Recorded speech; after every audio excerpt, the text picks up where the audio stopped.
အလဲပြောင်းများစွာနဲ့အတူခက်ခဲစွာရောက်ခဲ့တဲ့မန်စီးတီးရဲ့အနိုင်3မှတ်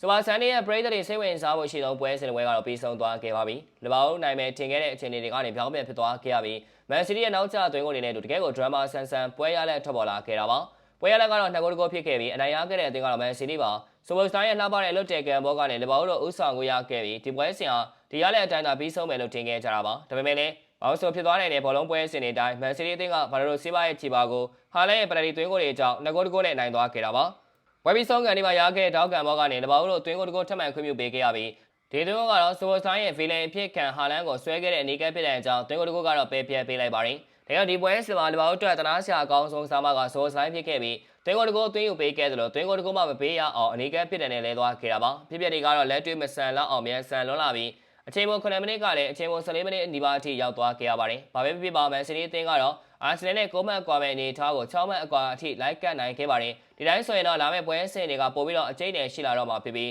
ဘာတွေဆက်ဖြစ်လာမလဲဆိုတာကတော့ရင်ခုန်သွားတော့မှာပါ။ပရီးမီးယားလိပွဲစဉ်က25ပွဲပြီးဆုံးသွားခဲ့ပြီးပါပြီ။လက်ကျန်73ပွဲအလိုမှာအာဆင်နယ်နဲ့မန်စီးတီးကြားရမှတ်6မှတ်သာကွာဟနေပြီးလက်ကျန်ပြိုင်ပွဲတွေအရာကတော့2သင်းစလုံးမကအရန်ကြီးကွာဟမနေပါဘူး။2သင်းစလုံးဟာဖလားရနိုင်ခြင်းအနေထားတွေမှာရှိနေပြီးမန်စီးတီးအသင်းကတော့အာဆင်နယ်ချက်လေးမှားလိုက်တာနဲ့အဆင့်1နေရာကိုရယူနိုင်ဖို့အထိပြတ်မှတ်ထားနေကြတာပါ။6မှတ်ဆိုတဲ့ရမှတ်ပမာဏဟာအာဆင်နယ်အတွက်လက်ကျန်73ပွဲမှာတပွဲတည်တပွဲရှုံးလို့ရနိုင်သေးတယ်လို့တစ်ဖက်ကမန်စီးတီးအသင်းအတွက်လည်းပွဲစဉ်တိုင်းအားလုံးအနိုင်ရမှသာအာဆင်နယ်ရဲ့အဆင့်1နေရာကိုလွှဲပြောင်းရောက်နိုင်ပါပါ။ဒါအပြင်နောက်တစ်ချက်ကတော့အာဆင်နယ်နဲ့မန်စီးတီးအသင်းတို့ဟာဒုတိယအကြော့မှာလည်းတွေးဆုံရဖို့ရှိနေသေးပြီးမန်စီးတီးရဲ့အတီးရဲ့ကွင်းအတွင်းမှာရှင်းပန်သွားရမှာပါဒီပွဲစဉ်ကတကယ်ကိုအကျိတ်နယ်ရှိလာမှာဖြစ်ပြီးမန်စီးတီးအနေနဲ့အာဆင်နယ်ကိုနိုင်အောင်ကစားနိုင်မယ်ဆိုရင်တော့နှစ်သင်းကြားရမှတ်ကွာမှုကပိုကျင်းမြောင်းသွားစေမှာပါဒီပွဲစဉ်ကလာမယ့်ဧပြီလအတွင်းမှာဖြစ်ပြီးတော့ဒီပွဲစဉ်မတိုင်မီကစားကာလမှာပွဲစဉ်မှာ9ပွဲအထိကျန်ရှိနေသေးတာပါပရီးမီးယားလိဖလားဟာအာဆင်နယ်နဲ့အနီးဆက်ဆုံးအနေထားမှာရှိနေသေးပေမဲ့လည်းစူပလာအစောကြီးရရှိဖို့ဆိုတာကတင်လောက်မလွယ်ကူသေးရပါဘာတွေဆက်ဖြစ်လာမလဲဆိုတာကတော့လာမယ့်ပွဲစဉ်တွေမှာဆက်လက်စောင့်ကြည့်သွားရမှာပါဗီဒီယိုလေးကတော့လောက်ပါပဲအစောနေ့ကြည့်ရှုပေးခဲ့ကြတဲ့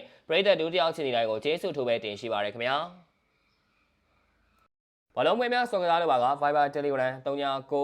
9513 39 636ကိုဆက်သွယ်ဆော်ထားနိုင်ပါတယ်ခင်ဗျာ